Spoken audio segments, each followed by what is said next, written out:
সামনে কিন্তু এক্সাম, আর বেশি সময় কিন্তু নেই। এখনো কিছু স্টুডেন্ট আছো যারা এমন কিছু ভুল করছো যেগুলোর জন্য তোমার কিন্তু এ প্লাস মিস হতে পারে। পড়তে বসা শুরু করব পড়তে বসবো এটা বলে এখনো পড়তে বসছো না। কিন্তু এখন তুমি ধরো অনেক পড়তেছো কিন্তু আগেরগুলো রিভিশন দিচ্ছ না। কোনো কিছু পড়ার থেকেও কোয়েশ্চেনটা যখন এক্সামে আসবে কোয়েশ্চেনটা বুঝে তোমার কি আনসার করতে হবে ওটা বেশি ইম্পর্টেন্ট।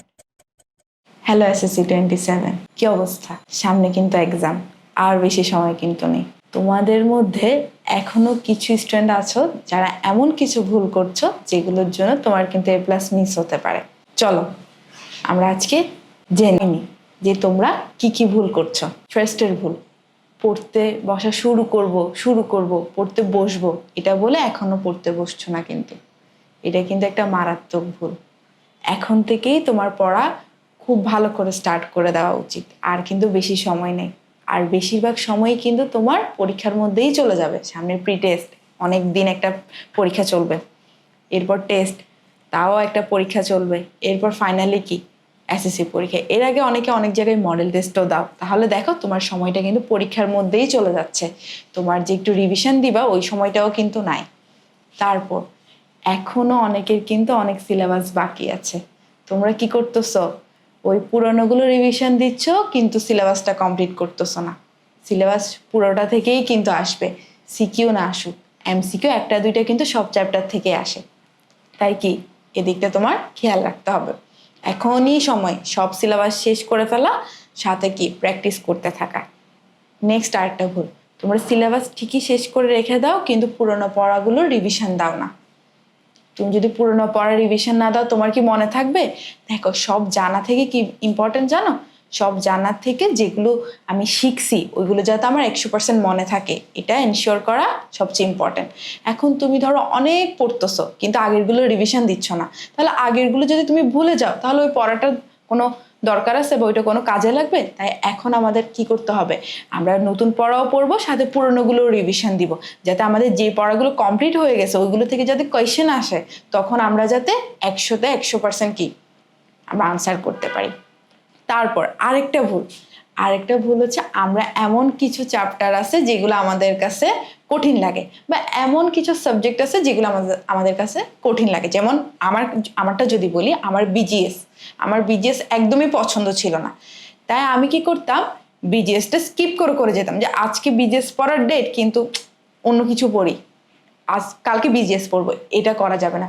তোমার কাছে ওই সাবজেক্টটা কঠিন লাগে কেন? তুমি ওটা একটু কম পারো তাই। এখন তাহলে তোমার কি করতে হবে, বেশি বেশি প্র্যাকটিস করতে হবে। এখন তুমি যদি এটা স্কিপ করে চলে যাও তাহলে তো তোমার ওইটা দুর্বলতাই রয়ে যাবে, তাই না? ওইটাতে এক্সামে আসলে তখন তুমি কি করবা? তখন তো আর স্কিপ করার চান্স নাই। তাই এখন কি করবা, যেগুলোতে তুমি দুর্বল, যেগুলো একটু কম পারো ওইগুলো খুব ভালো করে এখন থেকেই তোমার প্র্যাকটিস করতে হবে। ঠিক আছে? এরপর আরেকটা কোয়েশ্চেন, আমরা কিন্তু বিজিএস বলো বায়োলজি বলো এগুলো কিন্তু শুধু বইটা রিডিং পড়তেই থাকি। আমরা মনে করি আরে বাবা আমি তো অনেকবার পড়ছি আমি পারবো। মানে কোনো কিছু পড়ার থেকেও কোয়েশ্চেনটা যখন এক্সামে আসবে কোয়েশ্চেনটা বুঝে তোমার কি আনসার করতে হবে ওটা বেশি ইম্পর্টেন্ট। তুমি ধরো এক্সাম হলের থেকে বের হয়ে তোমার ফ্রেন্ড বলে যে কোয়েশ্চেনটা আনসার করো, তুমি বলবে যে এটা তো আমি পড়িই নাই। তখন ও যখন বলবে যে আচ্ছা আরে এটা তো এভাবে এভাবে আনসার করতে হতো, তখন তুমি বলবে আরে এটা তো আমার জানা ছিল কিন্তু আমি কোয়েশ্চেনই বুঝতে পারি নাই। তাই তোমার কি করতে হবে, তোমার এটার জন্য করতে হবে বেশি বেশি কোয়েশ্চেন সলভ করতে হবে। এখন থেকে বেশি বেশি কোয়েশ্চেন সলভ করতে হবে, বোর্ড কোয়েশ্চেনগুলো বারবার প্র্যাকটিস করতে হবে, স্কুলের গুলো করতে হবে। তারপর তুমি চাইলে গাইডে কিন্তু তোমার এক্সট্রা অনেকগুলো কোয়েশ্চেন থাকে ওগুলো করতে পারো। তুমি যত বেশি কোয়েশ্চেন সলভ করবা তত বেশি তুমি খুব তাড়াতাড়ি কোয়েশ্চেনগুলো সলভও করতে পারবা এক্সাম হলে। তারপর তোমার কি কোয়েশ্চেন তোমার বুঝতে সময়ও কম লাগবে। ঠিক আছে? এখন থেকে এই বিষয়টা খেয়াল রাখতে হবে। তারপর আমরা প্রতিবার মানে বোর্ডে দেখে আসি আমাদের প্রিভিয়াস বোর্ড কোয়েশ্চেন কিন্তু অনেক রিপিট হয়। তাই আমাদের কি করতে হবে, আমাদের বেশি করে প্রিভিয়াস কোয়েশ্চেনগুলো কি রিভিশন দিতে হবে, প্র্যাকটিস করতে হবে। স্পেশালি ম্যাথের ক্ষেত্রে একটা ম্যাথ বারবার করতে হবে যাতে আমরা ম্যাথটা দেখেই বোঝা যায় যে এটা কিভাবে সলভ করতে হবে।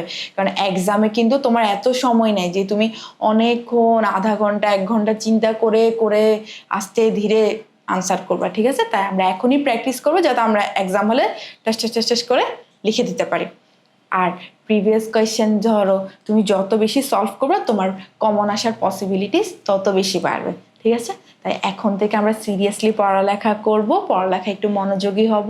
আর প্রতিদিন 10 ঘন্টা 15 ঘন্টা পড়ার কোনো দরকার নেই, কিন্তু প্রতিদিন তোমার পড়তে বসতে হবে। তুমি একদিন 10 ঘন্টা 15 ঘন্টা পড়লা, 3 দিনের জন্য গায়েব হয়ে গেলে এটা তোমার কোনো কাজে আসবে না। তাই প্রতিদিন তুমি যতটুকুই পড়ো, কম পড়ো সমস্যা নেই, কিন্তু প্রতিদিন আমাদের রেগুলার পড়ার টেবিলে বসতে হবে, পড়ার ট্রাই করতে হবে। তারপর একটা পড়া ভুলে গেলেও বারবার আমাদের রিভাইজ দিতে হবে, যাতে আমাদের আস্তে আস্তে মনে থাকে। একদিনে কোনো পড়া তুমি একবার পড়ে যে মানে মনে থাকবে এটা তুমি আশা করতেই পারো না, তাই তোমার বারবার পড়তে হবে যাতে তোমার পড়াগুলো মনে থাকে। আমি আশা করি তোমরা যদি এগুলো মেনটেন করে চলো বা এগুলো যদি তুমি একটু কাজে লাগাও, তাহলে তুমি একটা খুব ভালো রেজাল্ট করতে পারবা। এ প্লাস তো কমই বললাম, তুমি একদম 90+, 95+ মার্কস পেতে পারবা, ঠিক আছে? আবার নেক্সট ভিডিওতে দেখা হবে। আর আচ্ছা, আরেকটা কথা, আমাদের কিন্তু রিথিংকের রিভিশন ব্যাচ স্টার্ট হয়ে গেছে, ঠিক আছে? RRP, তোমরা চাইলে ওটাতে এনরোল করে ফেলতে পারো, ঠিক আছে? আজকের জন্য এইটুকুই, সবাইকে বাই বাই।